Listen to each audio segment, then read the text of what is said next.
បាទជម្រាបសួរបងប្អូនទាំងអស់គ្នាទាំងក្នុងនិងក្រៅប្រទេសហើយថ្ងៃនេះ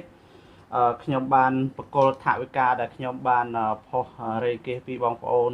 ជូនដល់បងប្អូនប្រុសច័ន្ទសរិនដែលជាសកម្មជនការពារព្រៃឡង់នៅខេត្តព្រះវិហារហើយដោយសារតែខ្ញុំនៅឆ្ងាយអត់បានទៅសួរសុខទុក្ខបងប្អូនផ្ទាល់ទេប៉ុន្តែបងថៃជាគណៈកម្មការសម្របសម្រួលខេត្តព្រះវិហារបងនឹងទៅសួរសុខទុក្ខបងប្អូនប្រុសច័ន្ទសរិនផ្ទាល់អញ្ចឹងហើយថ្ងៃនេះគឺខ្ញុំបកគោលថវិកាសរុបទាំងអស់មានចំនួន580000ទៅដល់បងស្រីថៃផ្ទាល់តែម្ដងនៃបងប្អូនទាំងអស់គ្នាជាថវិកាចំនួន580000ហើយចុងក្រោយបងថៃហ្នឹងហើយបងមានអីអរគុណថ្លែងអំណរគុណទៅកាន់បងប្អូនសប្បុរសជនទាំងអស់ទាំងក្នុងនិងក្រៅប្រទេសហើយក៏ដូចជានិយាយពីស្ថានភាពរបស់បងប្រុសច័ន្ទសរិននៅពេលនេះមានបានទូសារបែបណាហើយបងអាចមានបាទអរគុណហើយដែលបងប្អូនមានទឹកចិត្តស្នេហាអ្នកការពារព្រៃឈើរបស់យើងក្នុងខេត្តព្រះវិហារដែលគាត់មាន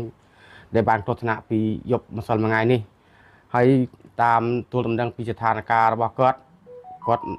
ទើបតែដឹងខ្លួនមាញ់នេះទេហើយបាននិយាយ3ម៉ាត់ទេក៏យើងមើលទៅស្ថានភាពគាត់វាអាចនឹងប្រសើរឡើងទៅមុខក៏ប៉ុន្តែការខ្វះខាត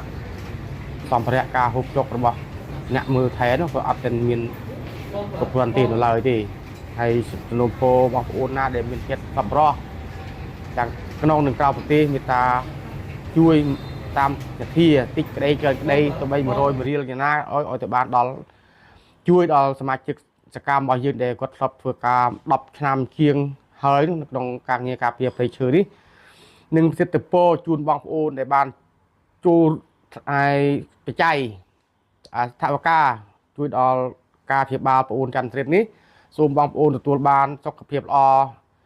បរិបូរណ៍នឹងជ័យជំនះគ្រប់ភារកិច្ចរកស៊ីទទួលទានមានបានទៅណាមកណាមានសុខដុមរមនាជួបជុំគ្រួសារជារៀងរហូតបានសូមអរគុណ